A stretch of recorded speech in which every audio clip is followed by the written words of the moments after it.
gusto kita na hasta sa katapusan. Akon ka lang, akon ka na lang.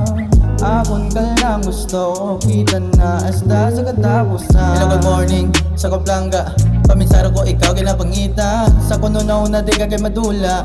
Tani ako ka na lang, wala ko labot kung ikaw pa sa itong magulang. Chitihon mamatagi pusoon ko, ikaw lang kita palaman. Wala na sang iban nga, pangitaon pa. Gusto ko ikaw lang, pero may ginaukutan. Kung siyang makita ka, wala na untag akong mga pantasya. Do diwata sa kagwapaya, gani ang ako niya promesa. Handa ko mag-alaga bilang resipi mo, kakabigon ka bilang ako niya prinsesa. Ato niya palasyo, among relasyon taduwa. Akon ka lang, akon ka lang.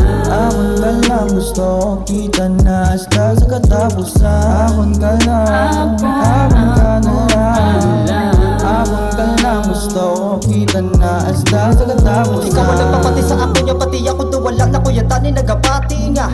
Makakita pa ini nga laki sa kadamos ang babae, ikaw lang ya ang babae nga. Nagpapatsag sa isa ka pariyo ko kung paano magseryoso. Dapat sa pariyo mo, di man ko gwapo, may pagkatundo. Pero nahimo ko, magpakamayo kay para sa imo. Di na ko gusto nga madula ka sa ako'y kagabo na ang rason na pagpalangga mo. Ang naghatag kalibay sa akon, yan ni ako niya atubangon. Mga problema talikdan, mga pagsulay sa aton. Ano man kabudlay nga sitwasyon, halungan ta ang aton nga relasyon. Kag umabatian mo ini, gusto ko ikaw lang pag ako hasta nasa ulihin. Akon ka lang, akon ka lang. Akon ka lang, gusto kita na hasta sa katapusan. Akon ka lang, akon ka na lang. Akon ka lang, gusto kita na hasta sa katapusan.